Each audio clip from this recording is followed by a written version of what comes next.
Welcome back dear students. तो हम रजे पढ़ रहे हैं STR special theory of relativity, जिसमें हमने लास्ट लेक्चर में सीखा था कि कैसे मूविंग इलेक्ट्रॉन या मूविंग पार्टिकल की अगर वो रिलेटिविस्टिक स्पीड पे मूव कर रहा हो कोई पार्टिकल, तो कैसे उसकी वेलोसिटी की वजह से उसका मास इंक्रीज हो जाता है।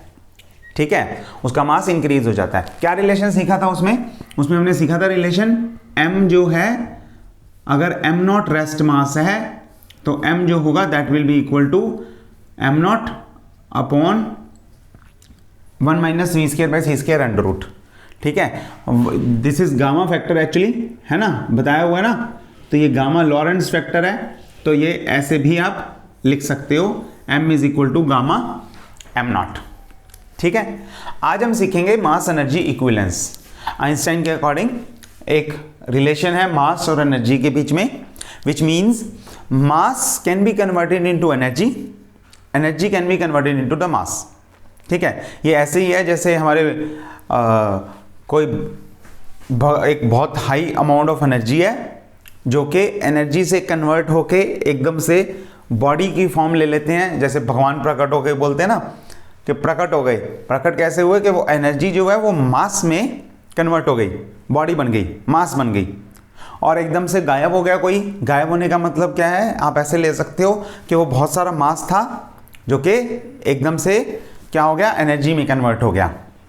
Although there are specific processes or requirements or conditions to do that, ज़रूरत है, ऐसे नहीं है कि कोई भी कभी भी ऐसे ही हो जाएगा।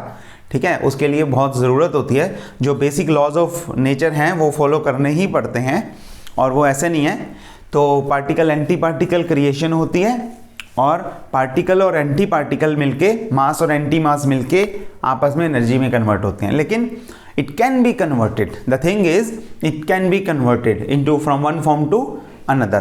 और टोटल के लिए तो ठीक है, प्रॉपर चाहिए, लेकिन some amount can be converted into without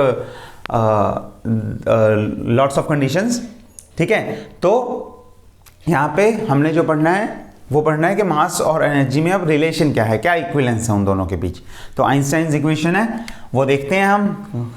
basic simple सा मैथमेटिक्स है, छोटा सा प्यारा सा आर्टिकल है, लेकिन जो फाइनल रिजल्ट आएगा वो भी छोटा सा प्यारा सा नन्हा सा रिजल्ट है, लेकिन जो उसकी फिजिकल इंपॉर्टेंस है, फिजिकल सिग्निफिकेंस है, वो बहुत ज़्यादा है। तो ध्यान से देखना है इसे।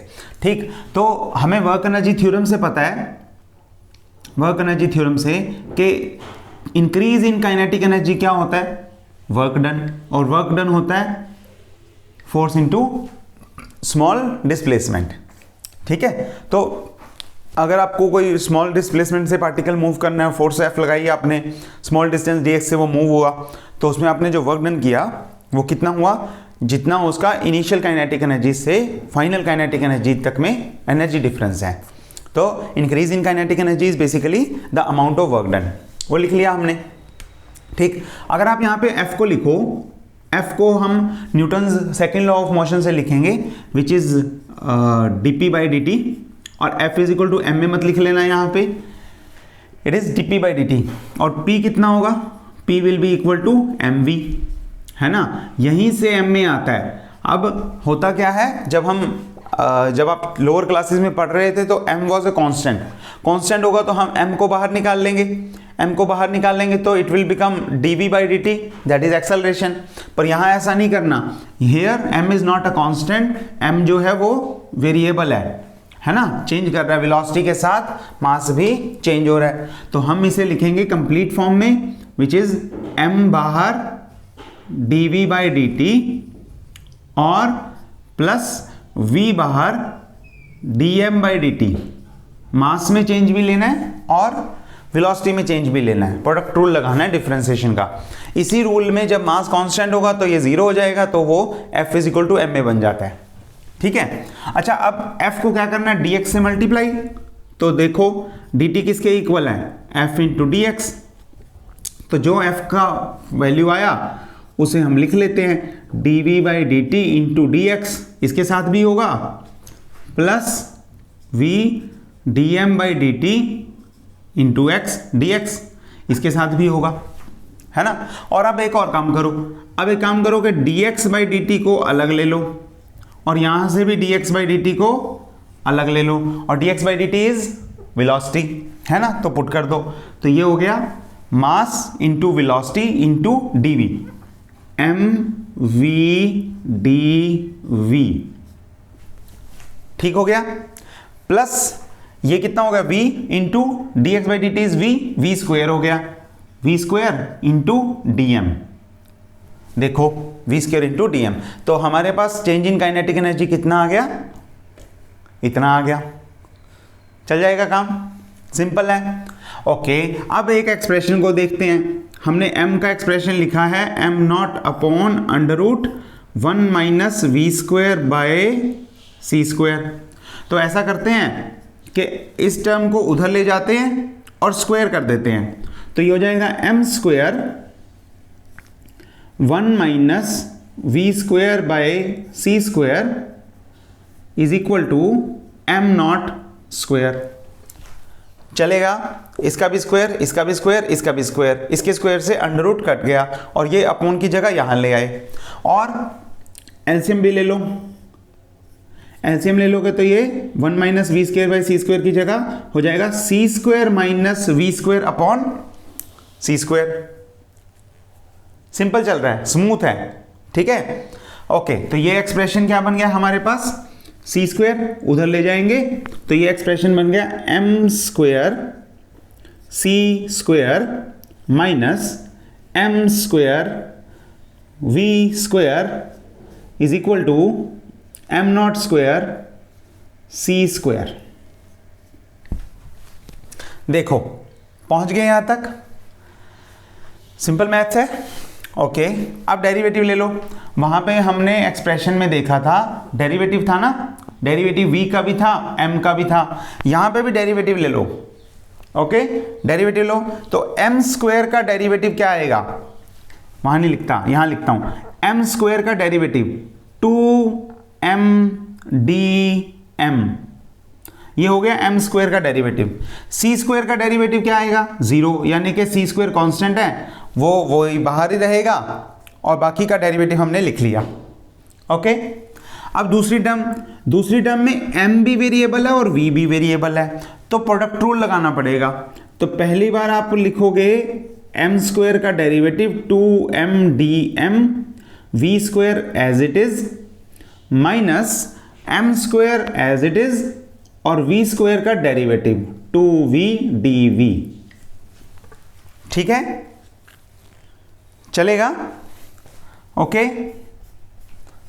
ओके, इज इक्वल टू ये देखो m not square, m not is a constant, rest mass तो कांस्टेंट ही है, जैसे जैसे वेलोसिटी बढ़ेगी वैसे वैसे मास बढ़ेगा, लेकिन रेस्ट मास तो उतना ही रहेगा ना। और सी भी कांस्टेंट है, ये तो यूनिवर्सल कांस्टेंट है, तो ये हो गया 0, कांस्टेंट का डेरिवेटिव हो गया 0। ओके, तो अब हम टर्म्स देखते हैं, कुछ निकाल सकते हैं। m कॉमन है, m निकाल दो, यहां से भी निकल गया, यहां से भी निकल गया और एक यहां से निकल गया। 2 भी कॉमन है, 2 भी निकाल दो, ये भी कट गया, ये भी कट गया, ये भी कट गया। ओके, और क्या बचा, और बचा यहां पे बचा dmc स्क्वायर, बाकी की टर्म्स लिख लो, c स्क्वायर पहले लिख देता हूं, c square into dm, minus वाली टर्म्स मैं एक बार उधर ले जाता हूं, is equal to v square into dm, उधर जाके प्लस हो गया, प्लस ये m रहता है, यहां पे v रहता है, mv/dv। अच्छा, v भी कॉमन है, v भी कॉमन है, ठीक है, लेकिन जरूरत नहीं है निकालने की, क्योंकि हम अगर ऊपर वाले इक्वेशन से कंपेयर करें तो हमारे पास इक्वेशन 1 में mv/dv था, यहाँ पे भी mv/dv है और प्लस v स्क्वायर dm था, प्लस v स्क्वायर dm है, सेम है ना। तो यानी कि इस इक्वेशन से इक्वेशन 1 और 2 को अगर मिला लेंगे तो change in kinetic energy will be equal to this one, c square dm। So यहाँ पे लिखूं तो लिख दूंगा मैं dt is equal to c square dm। Simple हो गया, है ना, अच्छा है ना। चलो तो बताओ अब टोटल एनर्जी, अगर आप टोटल काइनेटिक एनर्जी, ये सिर्फ काइनेटिक एनर्जी की बात हो रही है, टोटल एनर्जी की नहीं हो रही, ठीक है। तो टोटल एनर्जी बाद में निकाल लेंगे। टोटल काइनेटिक एनर्जी कितना होगा, इंटीग्रेट कर दो 0 से लेके t तक,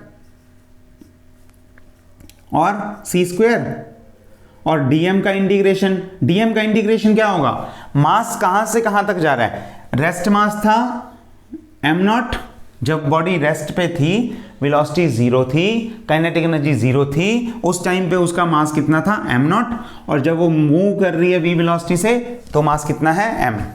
तो ये हो गया इंटीग्रेशन में, देखो ये हो गया t, ये हो गया c², और मास का इंटीग्रेशन हो गया m, और लिमिट्स हो गई m0 से लेके m तक, इसकी लिमिट्स हैं 0 से लेके t तक। लिमिट्स पुट कर दोगे तो ये हो जाएगा t is equal to c² into m minus m0, ठीक है। सिंपल एक्सप्रेशन है, देख लो किसका एक्सप्रेशन आ गया हमारे पास, काइनेटिक एनर्जी का एक्सप्रेशन आ गया, और ये टोटल काइनेटिक एनर्जी का एक्सप्रेशन है।